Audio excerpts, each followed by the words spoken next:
Sainte Rita de Caccia. Une enfant prédestinée.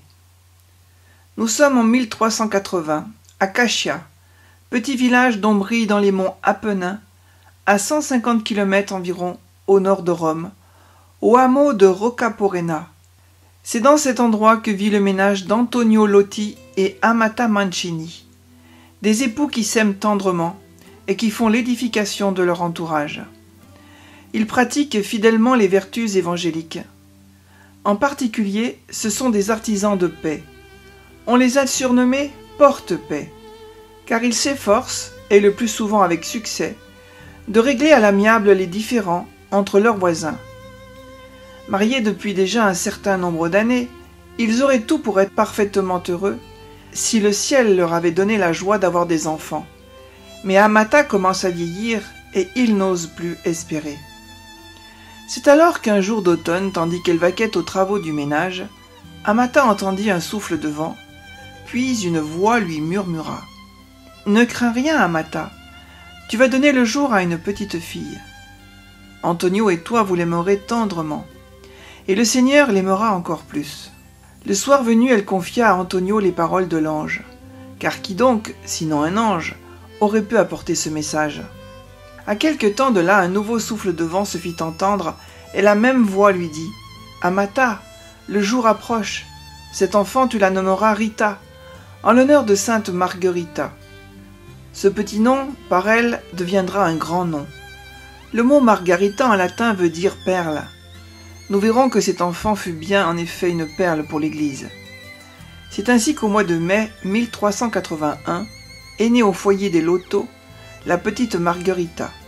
Tous les voisins sont venus complimenter les heureux parents et en même temps, ils ont été surpris du prénom qui lui a été donné, car ce n'est pas à la tradition dans aucune des deux familles. Le curé de Caccia lui-même doit se faire prier pour la baptiser sous un surnom, ce qui non plus n'est pas l'usage.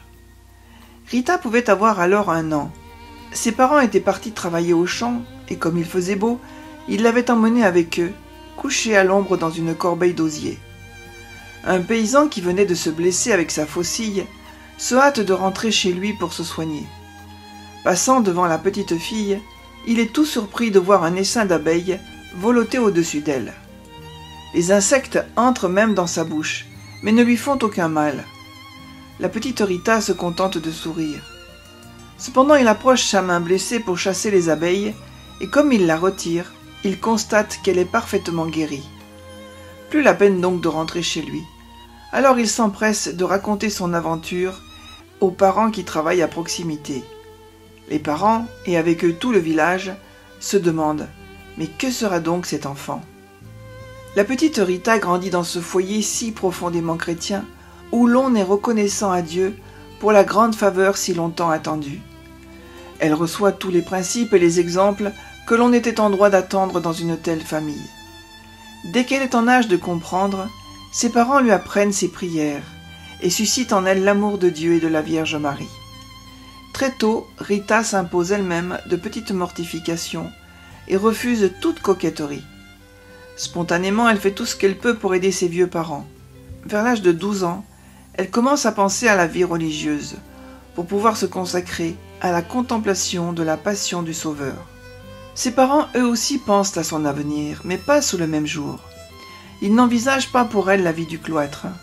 Ils lui cherchent même un mari, et un jour, lui font rencontrer Paolo, à qui ils la fiancent. C'était alors l'usage. Les parents sont flattés car Paolo est d'une condition sociale supérieure à la leur. Mais Rita est loin d'être enchantée, car ce projet signifie qu'elle doit renoncer à la vie religieuse, et en outre, Paolo a la réputation d'être brutal, buveur et jouisseur. Elle essaie de protester, mais ses parents sont inflexibles. Et puisqu'ils en ont décidé ainsi, elle croit y voir la volonté de Dieu, se disant qu'il ne la juge sans doute pas digne d'embrasser l'état religieux. Il est également possible qu'elle ait vu aussi dans ce mariage la possibilité d'aider plus efficacement ses vieux parents. Le tempérament autoritaire et brutal de Paolo ne fait que se confirmer après son mariage. Après quelques semaines de lune de miel, le naturel reprend le dessus et la pauvre Rita souffre en silence sans jamais se départir de sa douceur et de sa patience. Elle est si douce que ses voisines, qui se rendent bien compte de la situation, la surnomment la femme sans rancune. Rita offre ses souffrances pour la conversion de son mari. Elle y ajoute des mortifications de toutes sortes, notamment des jeûnes fréquents. Paolo désire ardemment avoir un héritier pour perpétuer sa lignée. Bientôt Rita attend cet heureux événement et le ménage sera comblé, pour un temps du moins, car elle va donner le jour à des jumeaux. Paolo, qui a enfin reconnu les qualités exceptionnelles de son épouse, a fini par s'adoucir à son contact. Et le ménage a vécu des années de bonheur véritable que ne laissaient pas présager les orages du début. Mais ce bonheur n'allait pas durer. Un soir d'hiver, alors que la tempête gronde au dehors, un voisin vient prévenir Rita que Paolo est tombé dans une embuscade. Quand elle arrive à son chevet, il a rendu le dernier soupir.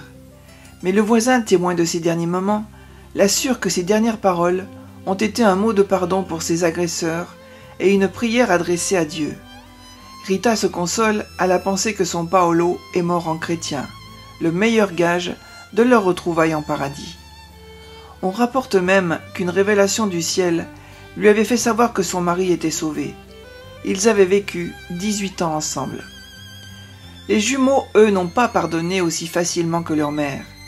Ils n'ont à la bouche que le mot de vengeance. Sentiment bien humain peut-être, mais si peu chrétien. Rita a beau essayer de leur répéter que celui qui ne pardonne pas ne pourra pas être lui-même pardonné, et qu'il compromet gravement son salut éternel, ils ne veulent pas comprendre. Rita redouble de prières et de pénitence pour leur conversion. Comme ils s'obstinaient dans leur sentiment de vengeance, Rita aurait même demandé au Seigneur qu'il meure en pardonnant plutôt que de vivre sans pardonner. Quelques mois après la mort de Paolo, les jumeaux sont pris de frissons au retour des champs. Aucun remède ne se révèle efficace et la maladie empire rapidement. Rita leur fait administrer les derniers sacrements et après avoir enfin pardonné aux meurtriers de leur père, ils s'éteignent l'un et l'autre à quelques jours d'intervalle. Rita avait déjà perdu ses parents depuis quelques années et maintenant, en l'espèce de quelques mois, elle perd son mari et ses 2 enfants. Maintenant qu'elle se retrouve seule et si bas, Rita va frapper à la porte du monastère de Sainte-Marie-Madeleine à Caccia. L'abbesse la reçoit, l'écoute et promet de soumettre son cas au chapitre. Mais lorsque Rita vient chercher la réponse, l'abbesse lui fait savoir qu'il n'est pas possible de la recevoir. La congrégation conçue pour les jeunes filles ne pouvant pas accueillir des veuves.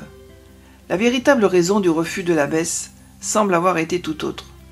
Dans le monastère de Caccia, il y avait des religieuses appartenant aux 2 clans ennemis du pays, et par conséquent, certaines d'entre elles à celui de l'assassin de Paolo. Avant de pouvoir entrer, il fallait que les clans soient réconciliés. Rita, qui en est convaincue, prend son bâton de pèlerin et va de porte en porte, en messagère de paix, et le miracle s'accomplit. Tous les habitants du village se réconcilient. Elle continue à prier, et voilà que l'impossible se produit. Un soir d'hiver, elle s'entend appeler du dehors par son nom. Ouvrant la porte, elle voit un inconnu, vêtu d'une peau de bête, en tout semblable au Saint Jean-Baptiste de la statue de l'église. Le personnage lui fait signe de le suivre. Rita prend sa cape et le suit jusqu'au rocher qui domine le hameau de Rocca Porena. Là, 2 autres saints se joignent à eux, Saint Augustin et Saint Nicolas de Myre. Tout à coup, sans savoir comment, notre héroïne se trouve tout simplement à l'intérieur de la chapelle du monastère. Voyant le prodige, l'abbesse s'enquiert auprès de la sœur tourière pour savoir si toutes les portes ont bien été barricadées la veille au soir. Sur sa réponse affirmative, l'abbesse demande des explications à celle qui s'est permis une telle effraction. Et Rita lui répond simplement « Le Seigneur le voulait ainsi, ma mère. » « Qui donc s'est fait votre complice pour vous faire entrer ?» Rita lui raconte alors exactement comment les choses se sont passées et qui l'a aidée. Après en avoir délibéré au chapitre avec les autres sœurs, l'abbesse accepte enfin de prendre Rita comme novice, afin, dit-elle, de ne pas aller contre la volonté de Dieu. Elle sera une postulante exemplaire, puis une novice modèle. Détachée désormais de toute affection terrestre, elle pourra prononcer sans difficulté les 3 vœux monastiques. L'abbesse et la maîtresse des novices ne lui épargneront rien, aucune brimade, aucune humiliation. Mais elles ne viendront jamais à bout de sa patience et de sa douceur. Pour l'éprouver, sa supérieure lui demande d'arroser tous les jours, matin et soir, un bout de bois desséché planté dans le sol. Cela peut paraître absurde, mais sœur Rita, sans se poser de questions, obéit. La plus surprise a été la supérieure, car au bout d'un certain temps, le bout de bois bourgeonne, fleurit, puis donne de magnifiques grappes de raisin. Ayant donné suffisamment de preuves de son obéissance, de son humilité et de sa piété, sœur Rita est admise à faire profession. Elle s'engage à vivre selon la règle de saint Augustin. Avec ses sœurs, la nouvelle professe va pouvoir sortir pour secourir les pauvres et les malades. Elle a pour cela un véritable don. Sœur Rita veut se conformer en tout à son divin maître. Pour souffrir comme lui, elle porte un cilice, se flagelle plusieurs fois par jour, au point qu'un jour ses sœurs l'ont trouvée évanouie dans sa cellule. Mais pour elle, ce n'est pas encore assez. En 1443, de Carême est prêché à la paroisse par un franciscain célèbre de l'époque. Tout Cachia veut l'entendre et les sœurs du monastère font partie de l'auditoire. Le vendredi saint, comme il commente avec un réalisme saisissant les douleurs de la passion du Sauveur, sœur Rita supplie le Seigneur qu'au moins une des épines de sa couronne vienne blesser son front. Et soudain, une des épines de plâtre du grand crucifix vient se ficher en plein milieu de son front. La douleur est si vive que Rita s'évanouit. Le lendemain matin, la plaie s'est agrandie et émet une odeur repoussante. La plaie ne se guérissant pas et l'odeur restant toujours aussi désagréable, l'abbesse la relègue dans une cellule au fond d'un couloir. En 1457, sœur Rita est épuisée par une vie de souffrance et de pénitence. Sa fin prochaine ne fait plus de doute pour personne. Une cousine vient cependant lui faire visite et Rita lui fait une demande stupéfiante. Elle voudrait que sa cousine lui apporte une rose qui, dit-elle, se trouve sur le rosier de son ancien jardin. Comme on est au cœur de l'hiver et que la terre est recouverte de neige, on croit qu'elle délire. Néanmoins, la cousine, par curiosité, va voir et, contre toute attente, trouve une rose splendide et délicieusement parfumée. Elle l'accueille et la porte à Rita. Une bouture de ce rosier a été plantée dans le jardin du monastère et depuis 5 siècles, l'arbuste vit toujours. Les forces de sœur Rita continuent à décliner. Un jour, elle reçoit la visite de Notre Seigneur, accompagnée de sa très sainte mère. Comme elle lui annonce, « Quand donc, Jésus, pourrai-je vous posséder pour toujours ?» « Dans 3 jours, répond le Seigneur, tu seras avec moi au ciel. » Sœur Rita demande à recevoir les derniers sacrements. Au jour annoncé par Jésus, elle demande à l'abbesse sa bénédiction. Et dès qu'elle l'a reçue, elle expire doucement. C'était le 22 mai 1457. Aussitôt notre sainte partie pour le ciel, la cloche du monastère s'est mise à sonner d'elle-même. Quant à sa cellule, dont personne ne voulait approcher à cause de l'odeur nauséabonde de sa plaie, elle était remplie de lumière et délicieusement parfumée. On peut vraiment dire qu'elle était morte en odeur de sainteté. Le corps de sœur Rita, depuis plus de 500 ans, est toujours parfaitement conservé. Il est placé dans une châsse exposée dans la basilique de Cachia. Béatifiée par Urbain VIII en 1628, Sainte Rita a été canonisée le 24 mai 1900 par Léon XIII, qui a fixé sa fête au 22 mai, jour anniversaire de sa mort.